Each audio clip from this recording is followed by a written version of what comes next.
Hi guys, welcome back to my channel, and for today's vlog, tuturuan ko kayo kung paano magkaroon ng space yung phone nyo or yung phone storage nyo. So kung marami na kayo nagagamit na cache, pwede natin yung burahin dito sa aking app na gagamitin. So i-download nyo lang to sa Play Store nyo.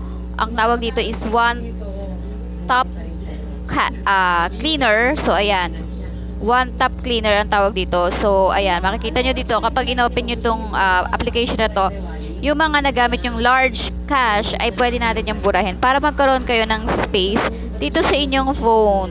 Lalo na yung mga maliliit lang yung storage, ayan, napupuno yan dahil sa mga cache na ginagamit natin.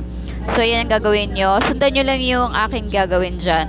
So i-open lang natin to dun sa ating accessibility, and then pag na-open nyo na yan, ayan, magkukontinue na yan. Lahat ng nagamit nyong app guys, ayan, buburahin niya yung mga nagamit na history para bumalik ulit siya dun sa dati nating storage, or yung nakain niyang storage is mababawasan. So ganyan yung ginagawa ko pag napupuno na yung storage ko.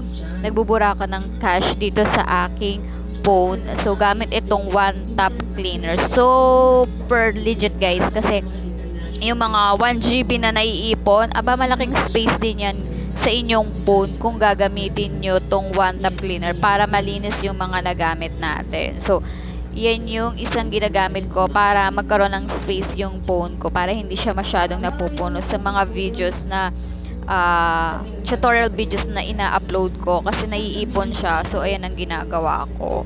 So ako sa inyo guys, try nyo na to, super legit. Ayan, i-clean nyo lang yan, and then pwede nyo na yun ulit magamit yung phone nyo. So yung continue lang natin yan, at hintayin natin matapos na ma-clear niya yung mga cache na nagamit natin. So ayan. Okay, ayan, na-clear na. So na-clear niya yung 2 GB natin. Yun lang guys, thank you for watching.